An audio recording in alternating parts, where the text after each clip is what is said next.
গল্প আশরিরির মায়া পর্ব 2। লেখক মোশাররফ হোসেন নিলয়।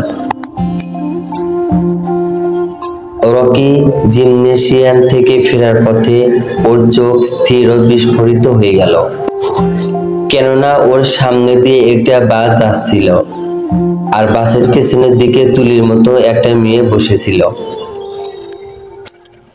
তখন সে প্রচন্ড ভয় পায়, যেন আত্মরক্ষা খাঁচা ছেড়ে বেরিয়ে যাবে। অতঃপর সে খুব দ্রুত বাসায় চলে আসে আর সাথে সাথে তার বন্ধু জনকে কল করে। তবে ওর ভাগ্য খারাপ, কারণ জনি কল ধরল না। জনি ওই মুহূর্তে একটা ইমার্জেন্সি মিটিংয়ে উপস্থিত ছিল, আর এতই ইমার্জেন্সি ছিল যে উহার দরুনে মাত্রাতিরিক্ত টেনশনে ফোনটি গাড়ির ড্যাশবোর্ডে রেখে কনফারেন্স হলে ঢুকে যায়। রকি নিরুপায় হয়ে অপর দুই বন্ধু আবিদ ও রাফসানকে কল করে বিষয়টি শেয়ার করার জন্য, যারা ইতিমধ্যে নিঃসব্য ব্যবসাতে স্যাটেলাইট। এখন ওরা দুজন একসাথে পাহাড়ি এলাকাতে টিমের কাঠ ও স্যাম্পলিং সমিলের রকমরা ব্যবসা করেছে। যখন রকি তার ওই তুলির বিষয়টি ওদের দুজনের সাথে শেয়ার করলো, তখন ওরা কিছুতে একটা বিশ্বাস করতে পারলো না, বরং এটাকে মজা হিসাবে নিল আর হু হু করে হেসে উড়িয়ে দিল। অবশেষে আবিদ একটু রস লাগিয়ে বন্ধুকে জোশ দিয়ে বলল, কি বন্ধু, এতদিনের পরেও জিনিসটাকে ভুলতে পারলো না? সত্যি সেই ছিল রে মামা। রাফসান আরো একটু যোগ করে বলল, হ্যাঁ বন্ধু, একদম হাসা কথা। জিন্দগিতেও এত এত মেয়ের সান্নিধ্য নিলাম, মাগার তুলির মতো একটাও পেলাম না। আফসোস, জীবনটা বেদনা। অতঃপর আবিদ যেন একটু সান্ত্বনা সুরেই বলল, বন্ধু, ডিং করে লম্বা একটু ঘুম দাও, সব ঠিক হয়ে যাবে। অপরদিকে জনের মিটিংও শেষে বসের অভিনন্দন পর্ব ও আনুষ্ঠানিক কাজ শেষে যখন গাড়ির কাছে আসে, তখন সময় রাত 10টা। ফোনের টোটাল 109টি মিস কল থেকে হতভম্ব হয়ে যায়। যাই হোক, গাড়ি স্টার্ট করতে করতে প্রথমে বউয়ের কাছে কল ব্যাক করে।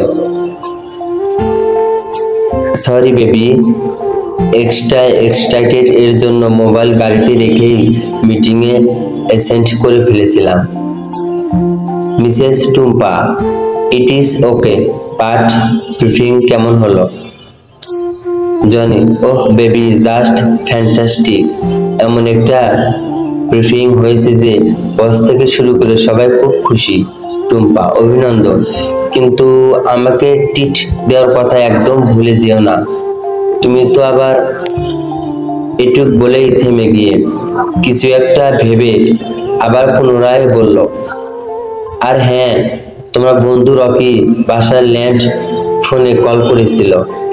উনি বলল কি একটা ইমার্জেন্সি কথা আছে, তাই তোমাকে কল করতে বলেছে। জনি, কথা বলতে বলতেই গাড়ি ড্রাইভ করছিল। ও যখন পার্কিং জোন থেকে বের হয়ে জাস্ট মেইন রোডে আসছে, তখন রকি কল ওয়েটিং দেখতে পেল। তাই বাধ্য হয়ে টুম্পার কল কেটে দিয়ে রকির কল পিক করলো।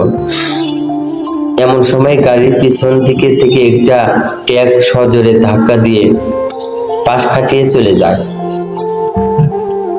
জনের মাথার সাথে সাথে ড্যাশবোর্ডে প্রচন্ড আঘাতে নাক, মুখ ও কপাল থতলে যায়। জ্ঞান হারানোর আগে মোবাইল ভেসে এলো জনির আর্তনাদ কণ্ঠ, তুলি। জনির আর্তনাদ কণ্ঠে তুলির নাম শোনা মাত্র রকির হাত থেকে ফোনটা ছিটকে নিচে পড়ে গেল। এত বছর পরে হুট করে তার ফিরে আসাটা বা নাম নেওয়া রকি ও তার বন্ধুদের জন্য বড় একটা সংকট ছিল। তখন ওদের মনের ভাবনা ভিন্ন অ্যাঙ্গেলের ঘুরপাক খাচ্ছিল। তবে কি তুলে গাড়ি চাপা দিয়েছে, কিন্তু সেটা কি করে? ওরা তো তাকে আরো 2 বছর আগে হত্যা করে মাটি চাপা দিয়ে দিছিল। তবে কি কোনোভাবে ও বেঁচে গেছে? But how possible? ওদিকে জনির মৃত্যুর সাথে পাঞ্জা লড়ে 9 দিন পর কোমাতে মৃত পায় চলেই যায়। শোকে পুরো পরিবার একদম ভেঙে গেছে। এত টাকা খরচ করেও কিছুতেই কিছুই এলো না। ডক্টর বলেছে কোনো সম্ভাবনা নেই যতদিন বাঁচবে এই অবস্থাতে। রকি, রাফসান ও আবিদ ওদের প্রাণের বন্ধুর এই অবস্থা দেখে সহ্য করতে পারল না। তাই তো চোখ জল, বুকে ব্যথা এবং মাথাতে অসভ্য চিন্তা নিয়ে যে যার কর্মস্থলে ফেরত আসে। রকি ছিল চাকরিজীবী, তাই সে আবিদ ও রাফসানের কাছে থেকে আলাদাই ছিল। সে তার ফ্যামিলির সাথে ছিল বলে কিছুটা কম চাপ ফিল করছিল। তবে ওদের 3 বন্ধুর কেউই ঠিক মতো কাজ করতে পারছিল না। ব্যাপক ড্রিঙ্কস আর স্মোকিং করে বিষয়টি ভুলে থাকার চেষ্টা করেছে। অপরদিকে আবিদ ও রাফসান নিজেরাই বিজনেস করত আর সিঙ্গেলের মতোই থাকতো একসাথে। জনবসতিহীন দুর্গম পাহাড়ি এলাকা তো এমনিতেই পাহাড়ি এলাকাতে হাজার রকমের শব্দ বাতাসে ভেসে বেড়ায়। জনির অনাকাঙ্ক্ষিত অ্যাক্সিডেন্টের পূর্বে এগুলো স্বাভাবিকই মনে হতো, কিন্তু এখন আবিদ আর রাফসানের কাছে মনে হয় ভৌতিক শব্দ। আশেপাশে কোথাও তুলির প্রত্যন্ত উপাতে বসে আছে। 6 মিলের করাত কখনো বেশি কখনো কম ঘুরছে। এই বুঝি কেউ এসে মাথার উপর বসছে, নয়তো ঘাড় মটকে দিচ্ছে। এসব নানান উদ্ভট চিন্তা ভাবনা মাথাতে ঘুরপাক খাচ্ছে। সবকিছুই যেন অস্বাভাবিক হয়ে যাচ্ছে ওদের কাছে। এমন অসহনীয় পরিস্থিতিতে ওরা আর লোড নিতে পারছে না। তাই আবিদ প্রস্তাব রাখলো, বন্ধু চল বাংলোতে যাই, মাথা হ্যাং হয়ে যাচ্ছে। আজ রাতে একটা পার্টি অ্যারেঞ্জ না করলে মাথা হালকা হবে না। ঠিক তাই। কয়েকদিন চুপচাপ বসে থাকতে ব্রেনটাও যেন জ্যাম হয়ে গেছে। Let's go do. নাচ গান মাস্তি ছাড়া লাইভ ইনফরমেশন ওদের কন্ট্রাক্টের কাজগুলো লেবারদের বুঝিয়ে দেব। দুজন জিপ গাড়িতে উঠে বসে। গাড়ির দরজা বন্ধ করার পর দুজনে একসাথেই আশ্চর্য হয়ে যায়, কারণ গাড়ির ভিতরে একটা মিয়ালি গন্ধ।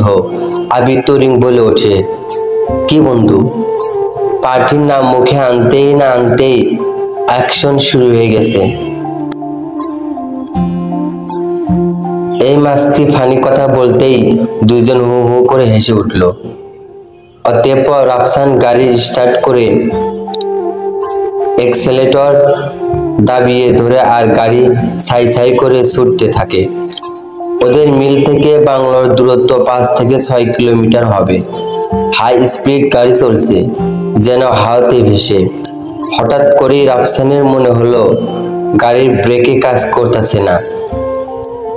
কয়েক সেকেন্ডের মধ্যে ওর পুরো শরীর ঘেমে নিয়ে গেল। তবে রাফসানের এই পরিস্থিতি আবিদের নজর এড়ালো না। তাই দ্রুত আবিদকে জিজ্ঞেস করলো, কিরে তুই এরকম ঘামতেছিস কেন? তোর হাত পা কাঁপছে কেন? আর গাড়ির স্পিড বা এত বাড়াচ্ছিস কেন? অ্যাক্সিডেন্ট ঘটে যাবে তো। রাফসান গলা কাঁপা কাঁপা স্বরে, আবিদ মনে হচ্ছে আমরাও মরতে চলেছি রে আবিদ। হতভম্ব হয়ে তুই এসব কি পাগলের প্রলাপ করতেছিস? রাফসান গলার স্বর আরো কম্পিত, বন্ধু গাড়ি ব্রেক ফেল করেছে।